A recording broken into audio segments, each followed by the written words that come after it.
abasourdi. Abasourdi. Oui, voilà, c'est ça, c'est abasourdi, c'est le bon mot. Je suis totalement abasourdi. J'ai l'impression de ne rien connaître de One Piece. J'ai l'impression qu'on est au milieu du manga, qu'on vient de commencer l'aventure. C'est un bordel monstrueux. Et honnêtement, quel plaisir ce chapitre, mais quel plaisir. Et du coup, vous savez quoi? Vu que ce chapitre est un bordel monstre, eh bien j'ai décidé pour cette review de m'asseoir, d'être en mode tranquille, pépouze. On va analyser ce petit chapitre planche par planche pour essayer de comprendre ce qu'il en retourne. Bref, on est donc parti pour parler du chapitre 1060 de One Piece.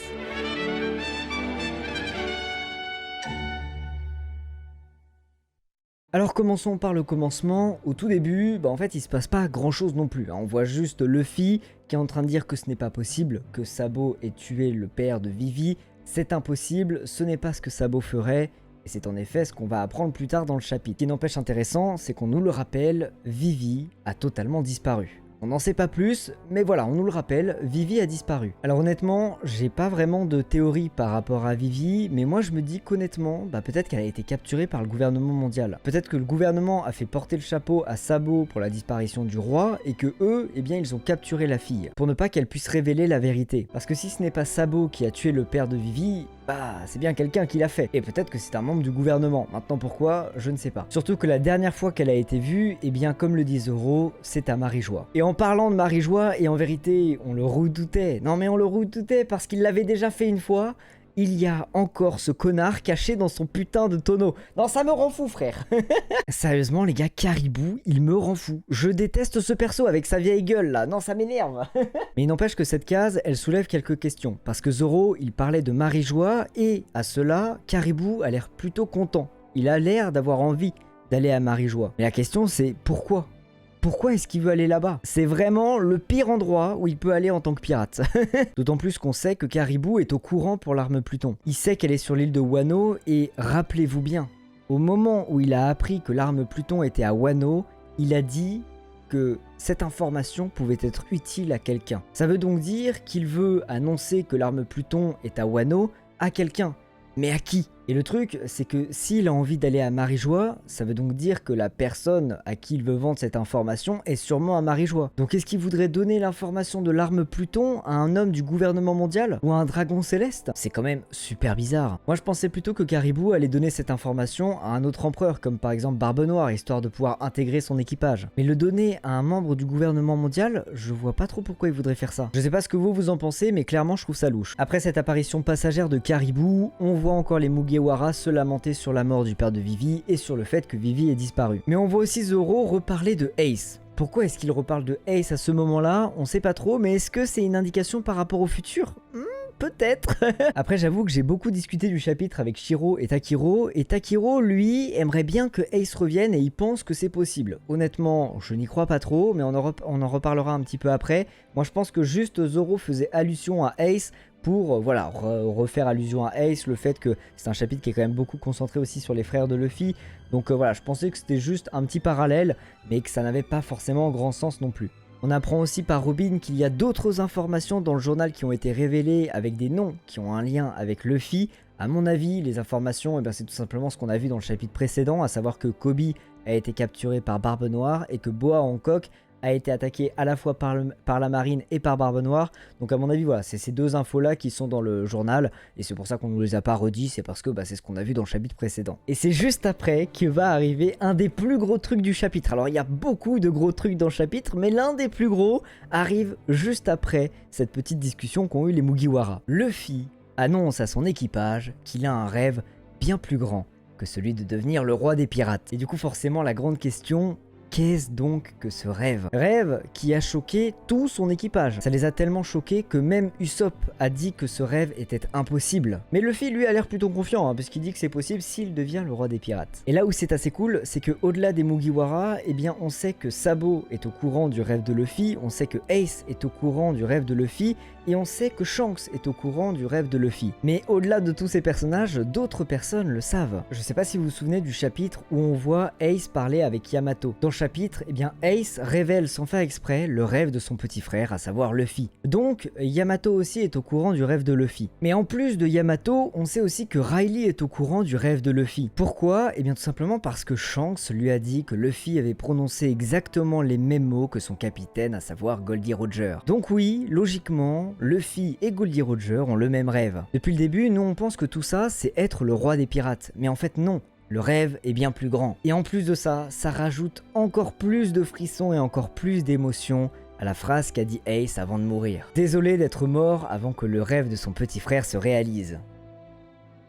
Mais du coup oui, on n'a aucune information sur ce que peut être son rêve. Alors c'est vrai qu'on est quand même beaucoup à penser que le rêve ultime de Luffy, ce serait tout simplement d'organiser un banquet énorme avec tout le monde en fait, voilà, avec absolument tous ceux qui veulent venir, avec le monde entier, faire un banquet final, un banquet où tout le monde se régalerait et serait plus ou moins pote. Un rêve qui serait donc plutôt enfantin et qui, à première vue, choque absolument tout le monde, mais qui finalement ne déçoit pas de Luffy. Honnêtement, j'aime bien l'idée d'un immense banquet, en plus bah oui, ça ressemblerait bien à Luffy qui adore bouffer, ça ressemblerait bien aussi à Chopper qui a littéralement les petites étoiles de Sugei à chaque fois qu'il voit de la bouffe, donc je pense que oui, ça pourrait être une idée plausible.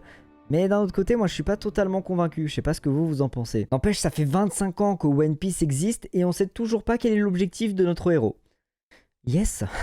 Bon, mais continuons à avancer dans le chapitre parce que les événements qui suivent sont encore meilleurs, encore plus mystérieux que ce fameux rêve de Luffy.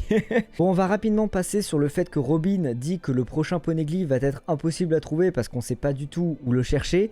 Honnêtement, j'ai pas trop de théories par rapport au poneglyphe, donc on va pas trop en parler. Moi, je vous propose qu'on parle des événements qui sont passés après. Et là, tout s'enchaîne super vite, mes amis, alors attachez-vous, ok? Sabo entre donc en contact avec l'armée révolutionnaire pour les prévenir que ce n'est pas lui qui a tué le père de Vivi. Mais au-delà de ça, il dit quelque chose. Il dit qu'il a vu quelque chose d'extraordinaire. Et cette chose incroyable qu'il a vue, eh bien c'est tout simplement Im-sama en fait. Il a vu Im-sama. Il a vu le fameux trône de Marie-Joie qui normalement devrait être vide et qui en fait est occupé. Maintenant, qu'est-ce qu'il a vu exactement? Parce que Im-sama, bah en fait, nous on sait rien de lui, hein. Mis à part ses yeux, on sait pas grand chose. En plus, j'ai l'impression que c'est le destin, parce que je viens de sortir une vidéo théorie sur Im-sama, et voilà que dans ce chapitre, il réapparaît. Et dans ce chapitre, mes amis, qu'est-ce qu'on voit? On voit tout simplement Im-sama ordonner la destruction, l'anéantissement, la disparition totale de l'île de Lulusia. Et on va en parler de cette destruction d'île parce que honnêtement j'ai plusieurs idées. Voilà, je vous le dis, j'ai plusieurs petites idées en tête. Déjà clairement, la disparition de l'île de Lulusia fait clairement écho à la disparition de l'île de God Valley. God Valley, c'est une île qui avait existé mais qui a été complètement rasée de la carte. On en a notamment entendu parler dans le chapitre 957. Maintenant, la vraie question c'est comment? Comment fonctionne ce pouvoir? Est-ce que c'est Im-sama qui détient ce pouvoir ou est-ce que c'est autre chose? Alors j'ai un petit peu navigué sur internet, forcément, beaucoup de gens en ont parlé, et beaucoup de gens disent que Im-sama est tout simplement Uranus. Et moi, bah, je suis pas du tout d'accord. Voilà, je vous le dis, je suis pas du tout d'accord. Pour moi, Im-sama n'est pas une arme antique. Im-sama détient peut-être une arme antique. D'ailleurs, on en parlait dans la théorie précédente. Pour moi, il y en a une quatrième, qui serait donc le chapeau.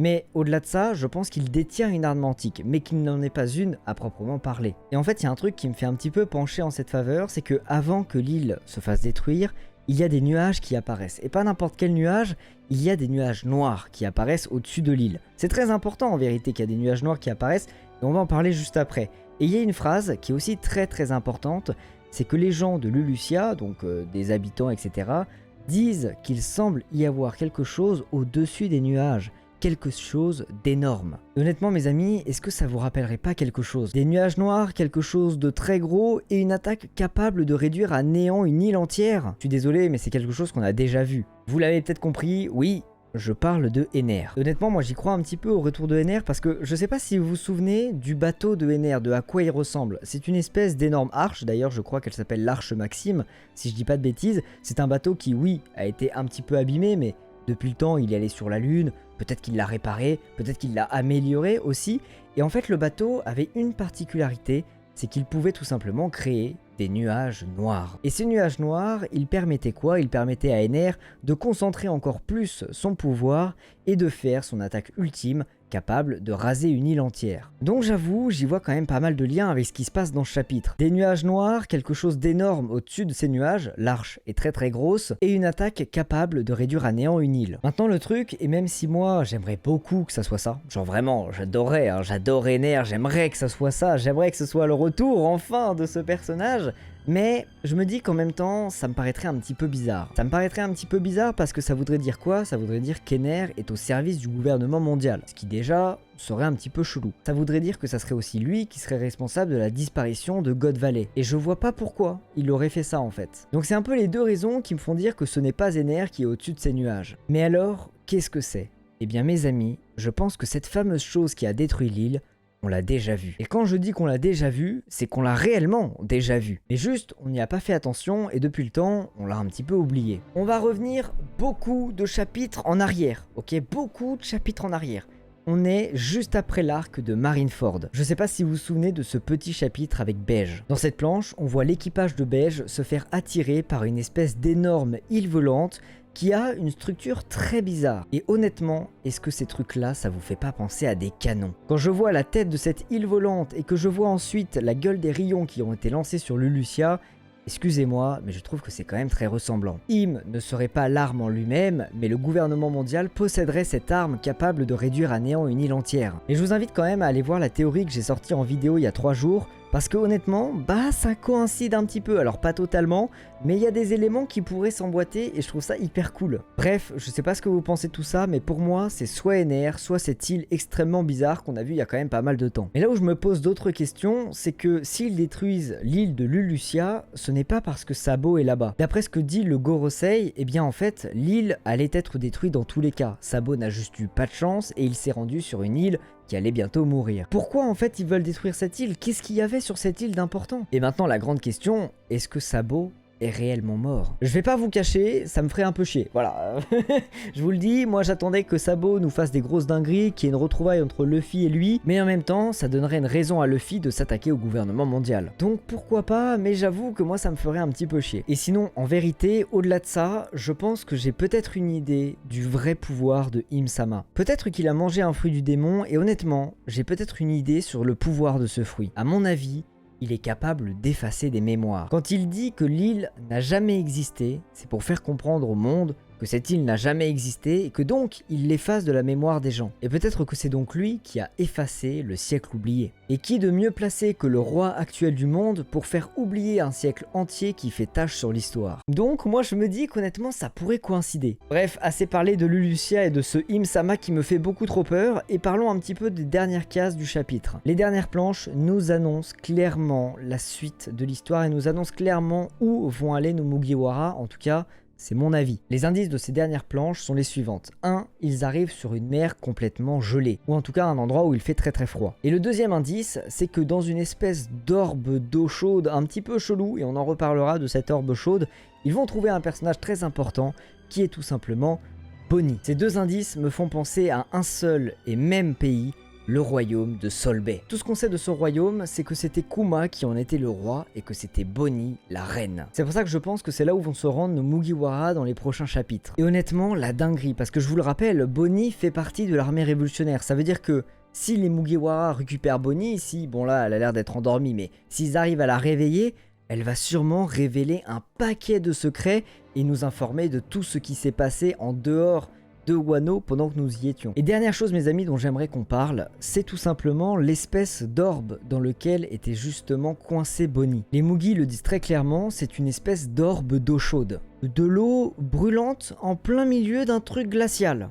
C'est quand même bizarre. Et en plus de ça, regardez la forme de cette orbe. Je suis désolé, mais on dirait clairement une attaque de Ace en fait. Sauf que même dans l'optique où ils arrivent à recréer un Ace, à refaire revivre Ace, ou même que Ace soit vivant par X ou Y raison, bah dans tous les cas, il est plus censé avoir son pouvoir puisque Sabo a ingéré son fruit du démon. Donc ça voudrait dire que c'est Sabo qui a fait cette attaque. Sauf que Sabo, il vient de se faire dézinguer sur une autre île. Après peut-être que juste je me torture les méninges et en fait il y a rien du tout. C'est juste une orbe d'eau de chaleur, mais c'est quand même bizarre, tu vois. En tout cas, c'est pas Bonnie qui a fait ça parce que Bonnie, elle est juste capable de jouer sur l'âge des personnes. Elle peut les rendre enfants, elle peut se vieillir, elle peut se rajeunir.